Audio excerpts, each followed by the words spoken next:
Assalamualaikum warahmatullahi wabarakatuh. Perkenalkan kami dari grup 3 Ovelia. Jadi di sini perkenalkan saya selaku ketuanya Anggrek Permata Samaradipa dengan NIM 2310151 dan rekan saya Sofia Rosita dengan NIM 2311090 dan saya Iceyul Yanggraini dengan NIM 2311073. Jadi pada kali ini kita akan masuk untuk membahas tentang training modelnya. Langsung saja kita mulai ya. Di sini ada dataset annotation using RoboFlow. Nah, jadi dataset ini adalah kumpulan data yang kita butuhkan untuk proses training model.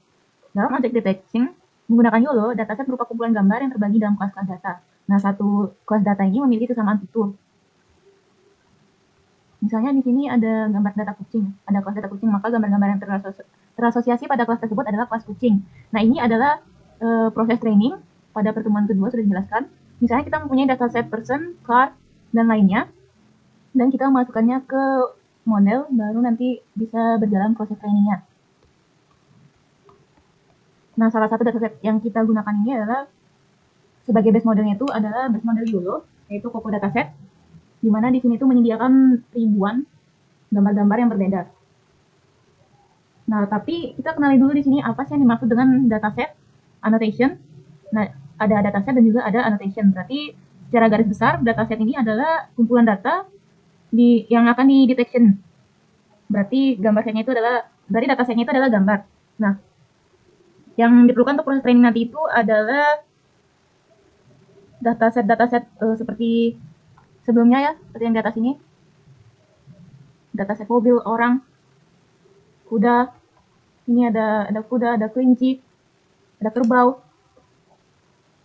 dan segala macam. Nah, dia ini akan menghasilkan model file.py yang kemarin di pertemuan keduanya sudah dibahas. Langsung saja di sini kita dapat menggunakan gambar yang kita miliki sebagai dataset untuk proses training model YOLO. Nah, teknik ini sering disebut dengan transfer learning karena kita mentransfer hasil pembelajaran base model itu pada dataset Coco yang ke dalam model dengan custom dataset atau dataset yang kita miliki sendiri, bisa juga dengan dataset-dataset lain yang ada di sini. Namun dataset yang kita miliki tidak bisa langsung digunakan langsung oleh framework atau library untuk training model YOLO seperti DARKNet atau PyTorch. Jadi kita harus menerapkan dataset annotation pada setiap gambar yang kita miliki. Nah, apa sih dataset annotation itu? Dataset annotation ini adalah pemberian label atau nama class dan juga bounding box objek pada gambar, atau memberikan label, nama, dan juga memberitahu lokasi dari dataset itu. Nah, untuk melakukan annotation ini kita bisa menggunakan tools seperti RoboFlow. Adapun yang pertamanya itu kita akan meng-create RoboFlow, di mana kita akan membukanya di sini. Tadi saya sudah coba. Gimana sih kan ada langkah-langkahnya kan? Kita login dulu dengan akun Google, kemudian kita confirm, continue, karena dengan Google lebih mudah. Setelah itu kita akan muncul halaman create, yaitu workspace. Jadi biar lebih mudah, saya juga ikut menyamai dengan yang ada di modul ini, yaitu learning. Kemudian kita memilih public plan, biar gratis, lalu kita mengklik create workspace. Setelah kita klik, kita juga menginvite teammates, tidak perlu menginvite teammates. Lalu yang selanjutnya itu kita mencoba meng-create dan upload dataset. Nah, create dataset dengan nama scissor detection dan annotation group scissor. Karena yang ada di dataset itu tadi hanya scissor ya, hanya satu gambar saja, tapi gambar gunting saja, tapi memiliki banyak gambar gitu. Jadi sebelum itu kita download dulu di sini scissor dataset. Tadi sudah saya lakukan juga, dan kita bisa langsung mengupload dataset tersebut. Tapi sebelum mengupload kita masuk dulu. Nah, ini tadi saya sudah masuk ya, teman-teman sudah membuat workspace juga dengan nama learning. Kemudian di sini ada project name saya, yaitu scissor detection. Annotation groupnya scissor juga. Nah, di sini ada perbedaan dengan yang di video karena sudah ada versi terbarunya ya dari RoboFlow. Jadi pengaturannya seperti ini dan saya sudah tahu harus diapakan. Tapi di sini juga sudah project tab-nya itu sudah object detection karena kita hanya akan mendeteksi objek saja di sini, di mana objeknya nanti itu adalah berupa scissor. Jadi kita continue with public. Start building with rapid. Baik, maaf tadi ada kesalahan di mana saat saya membuat projectnya, karena tampilannya berbeda dengan yang ada di video, saya jadinya salah menekan. Saya membuatnya yang versi rapidnya, tidak memilih yang tradisional ya toolsnya, tapi tadi sudah saya pilih yang tradisional. Dan di sini kita langsung masuk pada project kita, yaitu scissor detection, di mana sini ada menu upload data. Jadi kan tadi sebelumnya saya sudah mendownload dataset berupa scissor itu, di mana tadi dia berupa zip dan saya ubah menjadi file biasa. Kemudian sini langsung saya select saja, select file. Nah, ini saya sudah masuk ke scissor ini. Ctrl A semua. Maaf, ini masih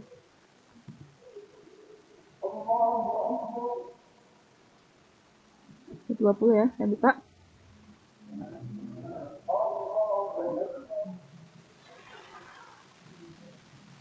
Nah, ini dia. Nah, di sini ada 20 gambar gunting dengan posisi yang berbeda-beda. Nah, di sini untuk yang selanjutnya itu ada annotation atau pemberian label ya pada gambar ini, di mana akan dijelaskan oleh teman saya. Jadi saya hanya mengupload saja dan menjelaskan dari awal tadi masuk ke workflow.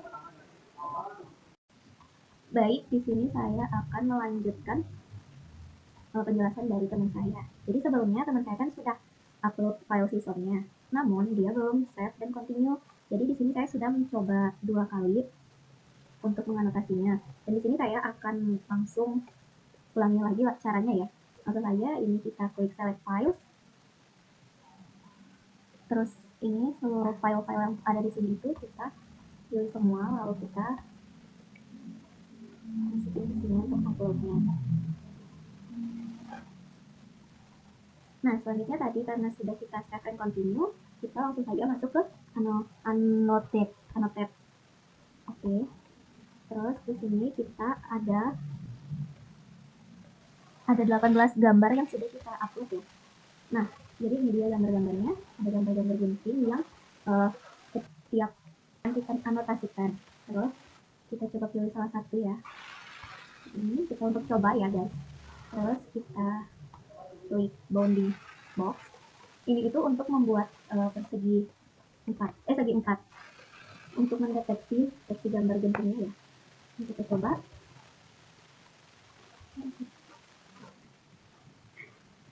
Nih. Jadi ini langsung otomatis kebaca ya jadi visor. Terus kita coba set enter. Nah, memang yang kita coba tadi dia ternyata masuk ke gambar yang sudah kita anotasikan, annotate yang sudah kita labeling. Nah, ini ya sudah. Terus mari kita coba ke gambar selanjutnya. Kita coba gambar ini ya. Selanjutnya kita buat yang untuk mendeteksi gambar yang besar dan gambar kecil, tapi kita coba dulu ya yang besar dulu lah.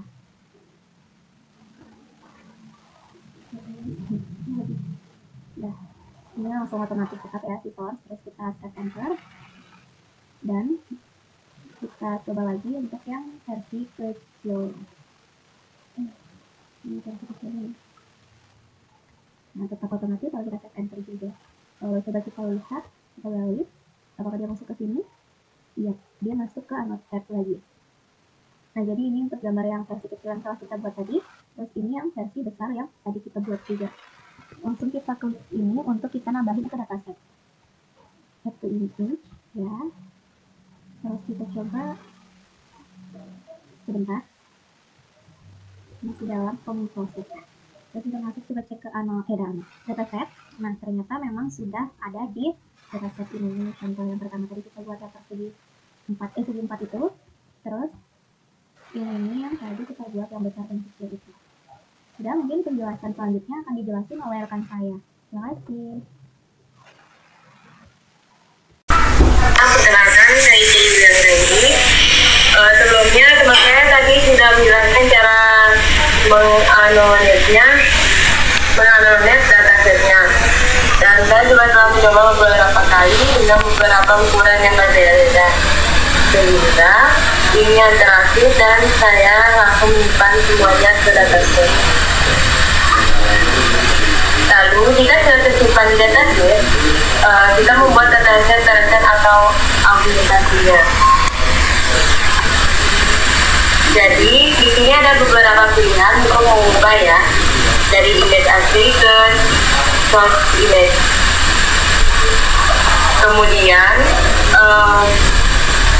Kemudian shift data, lalu processingnya, di mana kita meninggalkan jumlah dataset tanpa harus melakukan copy manual.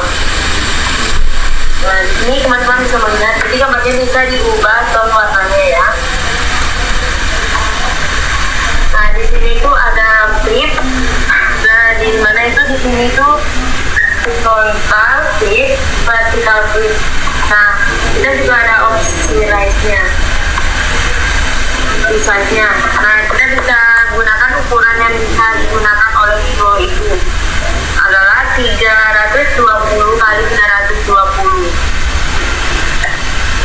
Ingat, pilih fit X dan klik edit.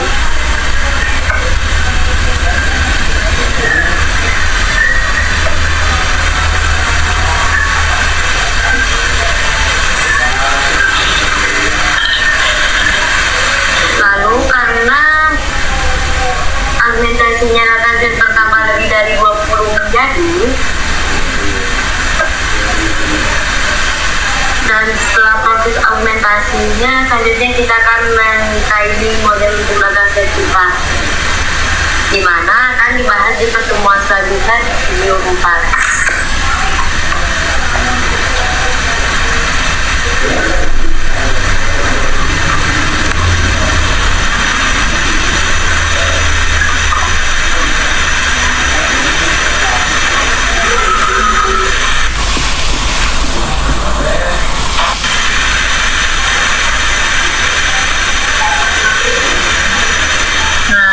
Hasilnya setelah ini.